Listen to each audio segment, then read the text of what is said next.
De vez em quando, algumas pessoas me perguntam o que me fez querer fazer arqueologia. E o que me fez querer fazer arqueologia, o que me inspirou a querer fazer arqueologia, foram esses caras aqui.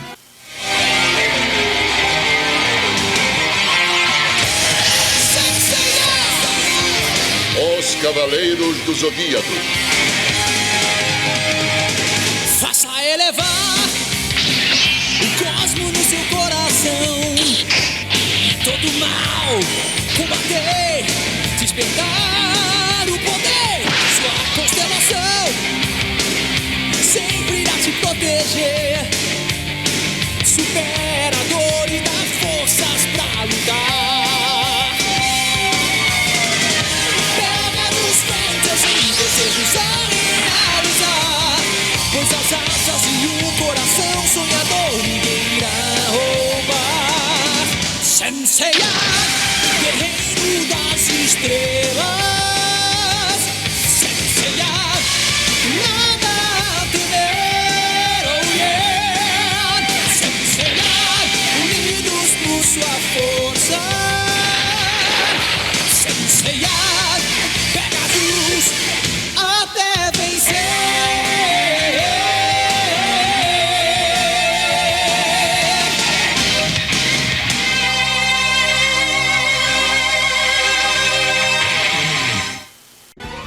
Porque quando o Vini, de 5 anos, viu pela primeira vez em Cavaleiros do Zodíaco história, arqueologia e mitologia grega, ele se perguntou: quem trabalha com isso? E me falaram que era um arqueólogo. Então eu falei: é isso que eu vou ser. Então vem comigo subir as 12 casas e já eleva o cosmo no seu coração, porque hoje eu trouxe 13 inspirações históricas em Cavaleiros do Zodíaco. Mas antes já sabe, né? Deixa aquele like aqui no vídeo e se inscreve no canal. Feito? Então, meu caro, vamos nessa, porque a cultura também é pop. E a gente já começa com aquele meteoro de Pegasus na porta. Fique essa força, Pegasus! Meteoro de Pegasus! Porque quando falamos de Cavaleiros do Zodíaco, a primeira coisa que vem nas nossas cabeças é a mitologia, e não só a grega. Em Cavaleiros temos várias mitologias e vários deuses. Então vamos falar um pouco de algumas mitologias e de alguns deuses que aparecem em Cavaleiros do Zodíaco. Começando, é claro, pela mitologia grega. Na série, os Cavaleiros são defensores de Atena, que é a deusa protetora da terra. Já na mitologia, Atena é a deusa da sabedoria, da justiça e da guerra. Porém, são seus aspectos de deusa da justiça e da guerra que mais aparecem em Cavaleiros do Zodíaco. Isso porque, em Cavaleiros do Zodíaco, Atena é a deusa que protege a justiça na terra, mesmo que para isso tenha que entrar em guerra com outros deuses.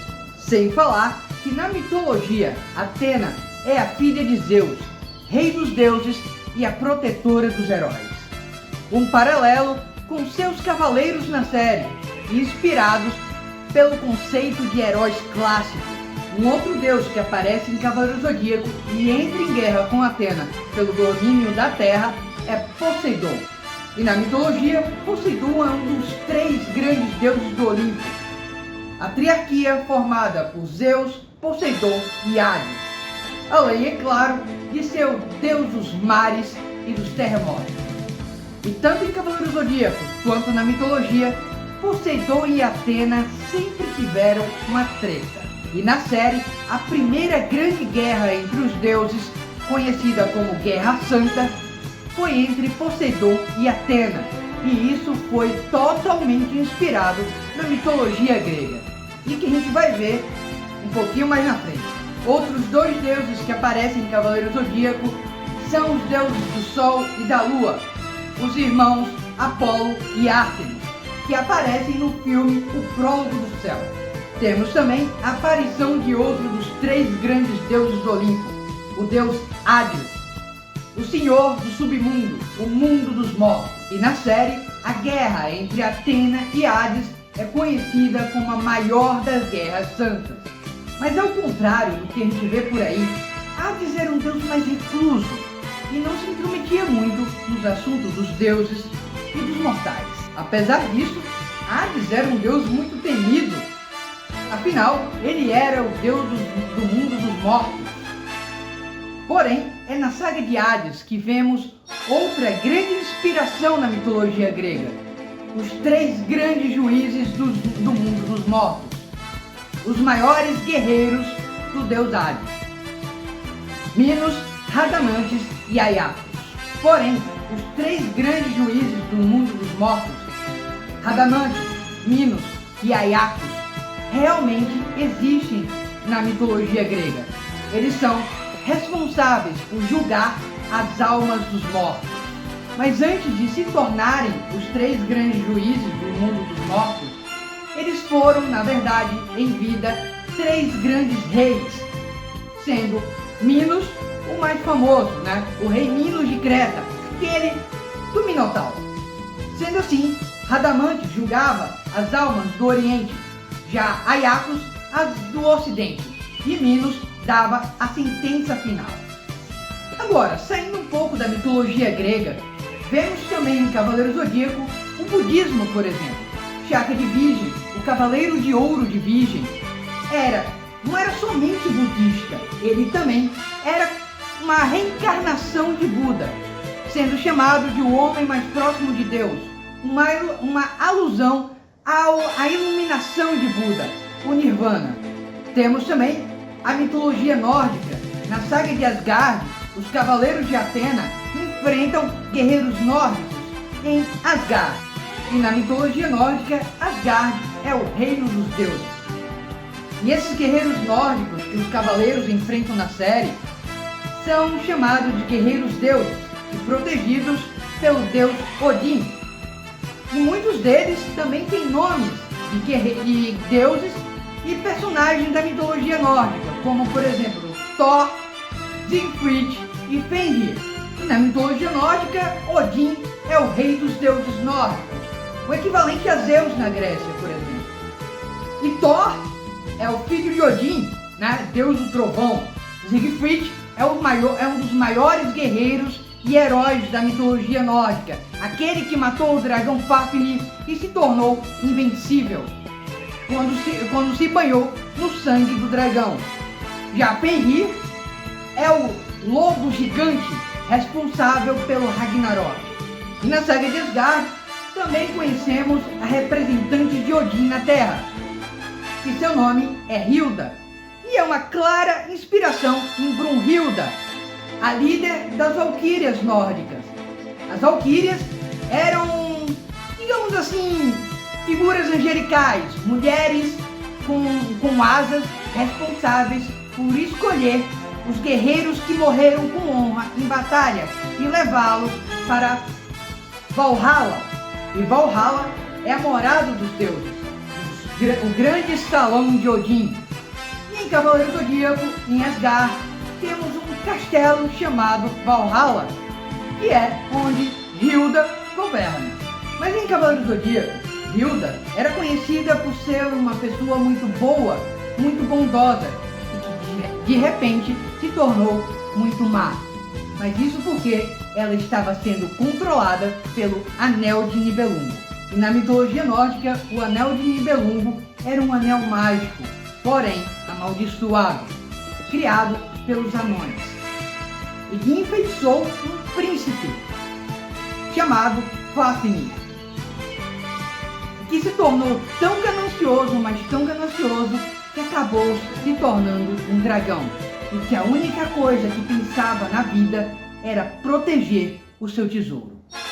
Mas a história do Anel de Nibelungo não inspirou apenas Cavaleiros do Zodíaco, também inspirou Tolkien a criar um anel na sua saga O Senhor dos Anéis. Mas agora vamos falar de lugares reais que inspirou Cavaleiros do Zodíaco e que inclusive você pode visitar. E o primeiro deles, é claro, é as 12 Casas, o Santuário de Atenas, que foi inspirado na Acrópole de Atenas. Acrópole quer dizer cidade alta, e que muitas cidades atuais foram criadas no urbanismo da antiga cidade de Atenas. Isso porque Acrópole nada mais é do que cidade alta. Ela significa cidade alta. Uma cidade mais embaixo, onde a população residia, e uma cidade mais elevada, onde se encontravam os templos e a polis, onde se fazia a política. E é justamente esses templos, essa configuração sagrada que inspirou as 12 casas do Zodíaco. E alguns deles são o templo de Nix, a deusa da vitória, e o Erechtheion, que foi construído pelo rei Erecteu e que, segundo as lendas, foi fulminado por um raio de Zeus na entrada do templo. Porém, na Grécia, é um lugar onde mitologia e realidade se confundem. Na entrada do Erechtheion existe um buraco, tanto no chão quanto no teto. E os locais dizem que aquele buraco foi onde o raio de Zeus caiu e fulminou Erecteu. Mas em Cavaleiro do Zodíaco era necessário se passar pelas 12 casas para chegar ao Templo de Atena. Assim como na Acrópole era necessário se passar pelos templos para chegar ao Parthenon, o grande templo de Atena, construído por Péricles. Não é esse Péricles que você está pensando. Péricles foi um dos grandes governantes de Atenas e também um grande construtor, além de também ter sido um grande estrategista militar. Mas é no Templo de Atena, em Cavaleiro Zodíaco, que também encontramos a grande estátua de Atena. Mas é também no Parthenon que fica localizada a grande estátua de Atena. Na verdade, duas delas. E a maior delas ficava localizada exatamente onde é mostrado em Cavaleiro do Zodíaco. Uma estátua de quase 12 metros de altura, que os marinheiros podiam ver do mar ao chegar próximo à cidade. Já a outra era uma estátua um pouco menor, mas que também possuía seus 4 metros de altura e ficava localizada dentro do Templo de Atena, e toda feita em marfim e ouro. E é um dos grandes mistérios da arqueologia, porque não se sabe o que se aconteceu com essa estátua, porque hoje ela está desaparecida. E lembra que eu falei que a Grécia é um local onde mitologia e realidade se confundem? Pois então, ao lado do Erechtheion existe uma oliveira, uma árvore de azeitonas. E lembra que eu falei que tanto em Cavaleiro Zodíaco quanto na mitologia, Atena tinha uma rixa, uma treta com Poseidon? Pois então, a história é o seguinte, a treta é o seguinte. Durante a fundação da cidade de Atenas, os habitantes queriam decidir qual deus seria seu padroeiro, seu patrono, né? Então, eles estavam em dúvida entre Atena e Poseidon. Então, Atena e Poseidon entraram em uma disputa. E a disputa seria quem desse o melhor presente à cidade venceria e seria seu padroeiro, seu patrono. Poseidon bateu seu tridente na rocha e surgiu uma fonte de água.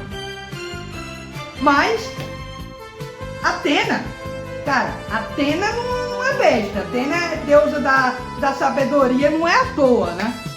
Então, Atena viu ali aquela fonte de água que Poseidon fez brotar e fez surgir uma oliveira que seria regada pelaquela fonte de água.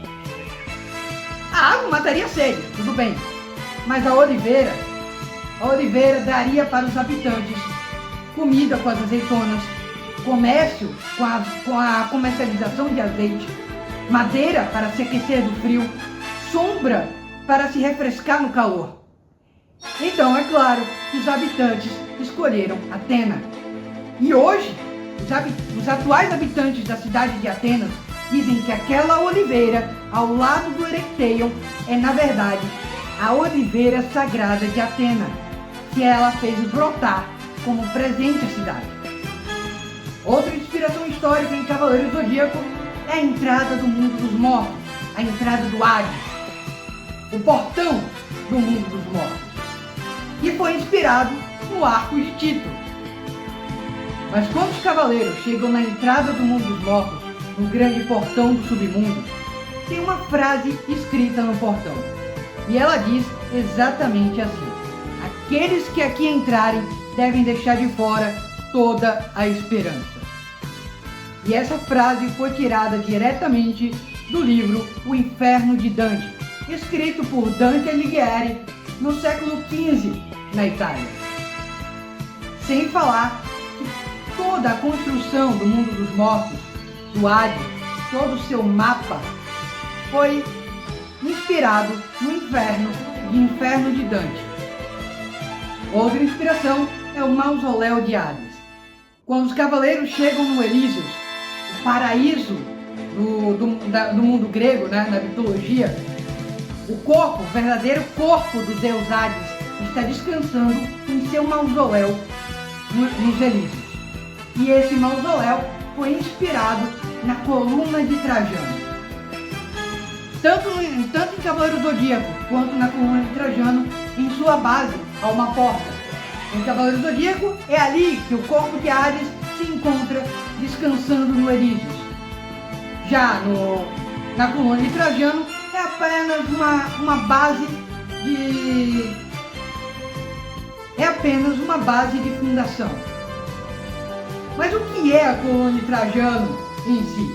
A coluna de Trajano foi uma coluna comemorativa construída pelo imperador Trajano para comemorar sua vitória contra os Dácios, que seria hoje a Romênia. E toda essa batalha que culminou na vitória de Trajano sobre os Dácios é contada em alto relevo na coluna de Trajano, como se fosse mais ou menos uma história em quadrinhos, um mangá. Mas em Cavaleiro Zodíaco, no topo da coluna do Mausoléu de Hades, se encontra uma estátua, que seria uma representação de Hades. Mas essa estátua também foi inspirada em uma estátua real. Essa estátua, a estátua de Hades, no topo da coluna de seu mausoléu, foi inspirada na estátua do arcanjo Miguel, que fica no topo do Castelo Sant'Angelo, em Roma, na Itália. Ainda na saga de Hades, temos o Castelo de Hades, a base de Hades e de seu exército aqui na Terra. E esse castelo foi inspirado no castelo de Neuschwanstein, na Alemanha, que também inspirou vários outros castelos muito famosos, tá? Como, por exemplo, o Castelo da Cinderela e os castelos da Disney. Outro local real que também aparece em Cavaleiro Zodíaco é o Templo de Poseidon, no Cabo Súnio, onde na série a alma de Poseidon, o deus dos mares, foi selada por Atena. Mas o Templo de Poseidon, no Cabo Súnio, aparece em Cavaleiro Zodíaco exatamente como é na realidade. Inclusive, se você quiser, pode ir lá conferir. E é lá que também o Cavaleiro de Ouro de Gêmeos, Saga, aprisiona seu irmão gêmeo, Canon, que era um homem muito mau, na lendária prisão do Cabo Súnio. Mas infelizmente, a prisão do Cabo Súnio não existe na realidade. Mas existe um paralelo, que foi onde também na série a alma de Poseidon foi selada por Atena. E esse paralelo está exatamente no culto a Poseidon. Arqueólogos subaquáticos descobriram no leito marinho, na base do penhasco onde se localiza o Templo de Poseidon, no Cabo Súnio, várias ânforas. E análises químicas mostraram que havia resíduos dentro dessas ânforas de vinho, azeite e até mesmo comida. O que nos leva a crer que aquelas ânforas continham oferendas a Poseidon. Marinheiros e navegantes iam até o Cabo Súnio para fazer oferendas a Poseidon. Levavam as oferendas dentro de ânforas e lá os sacerdotes jogavam as ânforas ao mar, aonde Poseidon, o deus dos mares, as pegaria. Pois é, gente, espero que tenham gostado. Essa foi algumas das inspirações históricas encontradas em Cavaleiros do Zodíaco. Se quiserem, eu posso trazer mais inspirações em séries, filmes e muito mais aqui para vocês. Me deixem aqui nos comentários para eu saber se vocês querem que eu traga mais informações sobre a cultura pop e a história.